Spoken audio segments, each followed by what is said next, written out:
Shri B Unnikrishnan, നമ്മൾ നേരത്തെയും ഈ വിഷയം ചർച്ച ചെയ്താണ്. ഇപ്പോൾ അടുത്ത സിനിമയിലേക്കും എത്തിയിരിക്കുകയാണ് കട്ട്. ആ കട്ട് എന്ന് പറയുന്നത് ഇത്തവണ വന്നിരിക്കുന്ന ഒരു ബാലൻസിംഗ് വെട്ടാണ്. ധ്വജപ്രണാമം മാത്രമല്ല, ഹോളി ഫാമിലി എന്ന ബസ് കാണിക്കുന്ന ഭാഗങ്ങൾ വെട്ടുന്നു. താമരശ്ശേരി ബിഷപ്പ് ഹൗസ് എന്ന ബോർഡ് മാറ്റണമെന്ന് പറയുന്നു. അല്ലെങ്കിൽ അതിന് അനുമതി വാങ്ങണമെന്ന് പറയുന്നു. പക്ഷേ ലവ് ജിഹാദുമായി ബന്ധപ്പെട്ട ഭാഗങ്ങൾ മാറ്റേണ്ടതില്ല എന്നും പറയുകയാണ്. അപ്പോൾ കൃത്യമായി എന്താണ് ഇതിലെ രാഷ്ട്രീയമെന്ന് വ്യക്തമാവുകയാണ്. ഇങ്ങനെ പോയാൽ സിനിമ എടുക്കാൻ പറ്റാത്തൊരു സാഹചര്യത്തിലേക്ക് പോകും. അന്ന് നിങ്ങൾ ഒരു തവണ പ്രതിഷേധിച്ചതാണ്. പക്ഷേ അതിൽ നിൽക്കേണ്ടതല്ല, വലിയ രൂപത്തിലേക്ക് അത് മാറേണ്ടി വരുമെന്നതിന്റെ സൂചനയാണോ? തീർച്ചയായിട്ടും അതെ.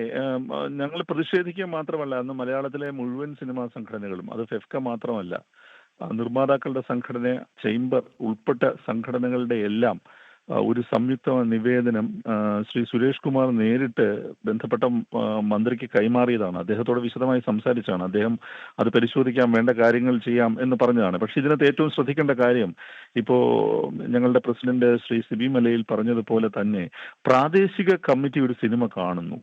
അത് ചില ഭേദഗതികളോടെ അവർ UA സർട്ടിഫിക്കേഷൻ കൊടുക്കുന്നു.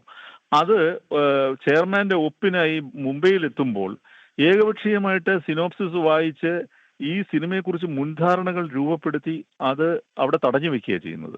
പിന്നെ കോടതിയിൽ പോകുമ്പോഴാണ് റിവൈസിംഗ് കമ്മിറ്റിക്ക് വിടുന്നത്. അതിന്റെ കാലവിളംബം ആലോചിച്ച് നോക്കൂ. എത്ര രൂപ മുടക്കി ഇറക്കുന്ന ഒരു സിനിമയാണ്. എന്നിട്ട് റിവൈസിംഗ് കമ്മിറ്റി കണ്ടിട്ട് യാതൊരു വിധത്തിലുള്ള യുക്തിയുമില്ലാത്ത ഭേദഗതികൾ പറയാം. പക്ഷെ ആ യുക്തി ഇല്ലായ്മയ്ക്കകത്ത് താങ്കൾ സൂചിപ്പിച്ച പോലെ കൃത്യമായ ഒരു നിലപാടുണ്ട്, രാഷ്ട്രീയമുണ്ട്. അപ്പോൾ അത് തുടർച്ചയായിട്ട് മലയാള സിനിമകൾക്ക് നേരെ മാത്രം വരുന്നു. അതെ. ഇപ്പോ ഇപ്പോ അടുത്ത കാലത്ത് മറ്റൊരു സിനിമയ്ക്കും ഇത് നേരിട്ടു. അതിന്റെ നിർമ്മാതാവും സംവിധായകനും അവർ വളരെ സാമ്പത്തിക പരിമിതികൾക്കുള്ളിൽ നിന്നുകൊണ്ടാണ് ആ സിനിമ ഉണ്ടാക്കിയെടുത്തത്. അതുകൊണ്ടാണ് അദ്ദേഹം അത് പൊതുസമൂഹത്തിലേക്ക് കൊണ്ടുവരാം എന്നൊരു നിലപാട് ഞങ്ങളെടുത്തപ്പോൾ ഞങ്ങളോട് തന്നെ പറഞ്ഞത് വേണ്ട, ഞാൻ ഭേദഗതികൾക്ക് തയ്യാറാകാം എന്ന് പറയുന്നത്. അത് എന്താണ്, സിനിമ മാവോയിസ്റ്റ് ആണ് എന്നാണ് അവർ കണ്ടെത്തിയത്.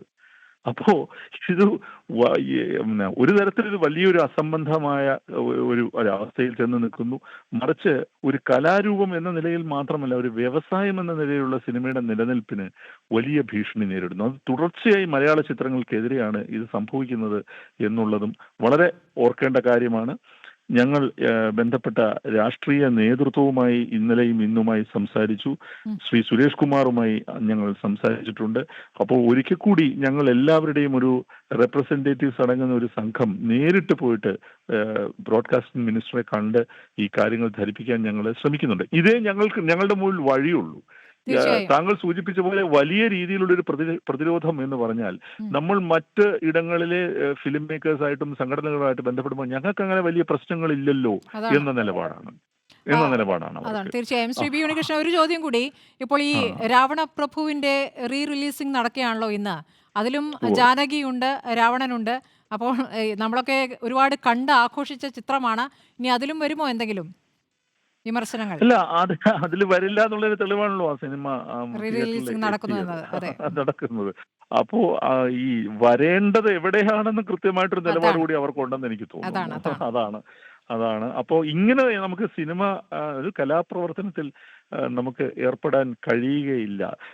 താങ്കൾക്ക് സമയമുണ്ടെങ്കിൽ ഒരു കാര്യം കൂടി പറയാം. എൻ്റെ ഓർമ്മയിൽ നിന്ന് ഞാൻ പറയുന്നതാണ്. പണ്ട് സ്റ്റാലിന്റെ കാലഘട്ടത്തിൽ സൈബീരിയയിലേക്ക് നാട് കടത്തിയ ഒരാൾ ഭാര്യയോട് പറഞ്ഞു, ഞാൻ സൈബീരിയയിൽ ചെന്ന് നിനക്ക് കത്തെഴുതുമ്പോൾ നീലമഷിയിലാണ് എഴുതിയെങ്കിൽ ഞാൻ ജീവിച്ചിരിക്കും, ചുവപ്പ് മഷിയിലാണെങ്കിൽ എന്റെ ജീവൻ അപകടത്തിലാണെന്ന് നീ ധരിച്ചോണം എന്ന് പറഞ്ഞ് അയാൾ അവിടെ ചെന്നൊരു കത്തെഴുതിയപ്പോ നീലമഷിയിലാണ് കത്ത് വന്നിരിക്കുന്നത്. ഭാര്യ സന്തോഷിച്ചു, നിനക്ക് സുഖമാണെന്ന് കരുതുന്നു, എനിക്കും സുഖം തന്നെ. പക്ഷെ അദ്ദേഹം ഒരു വാചകം കൂടി അതിനകത്ത് എഴുതിയിരുന്നു, ഇവിടെ ചുവപ്പ് മഷി കിട്ടാനില്ല എന്ന് എഴുതിയിരുന്നു.